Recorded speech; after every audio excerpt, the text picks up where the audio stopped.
I didn't realize until recently that one person can ruin an entire country. That's not what I mean. But let's take my stepfather, for example, because he dragged us to these annual trips that were a frigging nightmare and actually ruined Mexico for me for life. Got to go back. But the guy just squashed any desire to be there. And I'll tell you why.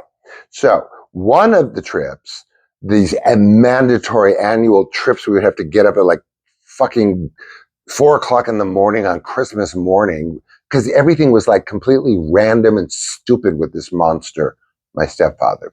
So, trips to Ensenada were summertime. And we would go to Ensenada, and he would always rent a cabin on the beach. Now, this is the 70s. I'm sure you can't do that anymore. There ain't no more cabins. But back then, you could very cheaply get a cabin of sorts right by the sand, if not on the sand. So I'm stuck in this log cabin with this man. I'm now 7 years old. So this is like, my parents were divorced by 5. So this schmuck rolled in, and there you go. The rest is history. Ancient, thank God. Nightmarish, yes. So we're in this cabin. One of my first interactions that I ever remember is we're in Ensenada. I'm at the table, we're eating, and I'm watching him, and I just politely go, I notice when you talk, your eyes get wider, because you're excited or enthused. He turns to me and he goes, "So what?" Okay, so then let's take another story in Mexico.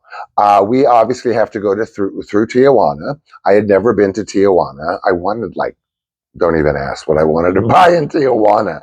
But we're walking around. Of course, I'm a third class citizen.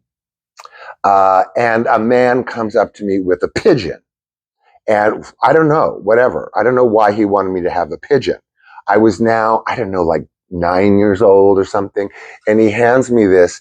And my stepfather, the monster, goes, if you take, no, if you touch that pigeon, I'll kill you. Okay, so this is my, prelude to a kiss with this guy. So everything was emotional baggage. And I don't even want to think about what his is because he was sleeping with his mother when he was 14. But very interesting guy. By the way, if you want to know more about this guy, he gets a whole chapter in my first book and the center spread. I mean, in hindsight, what I wanted to say to this guy half the time? I got dirt on you, MF, so just back the F off. Got to read my second book to find that one out. But he is absolutely unbearable at this point, and I don't even notice these places that we went to, thinking back, because by the time we got home, I wasn't tired of Mexico. I was just waiting for the next argument.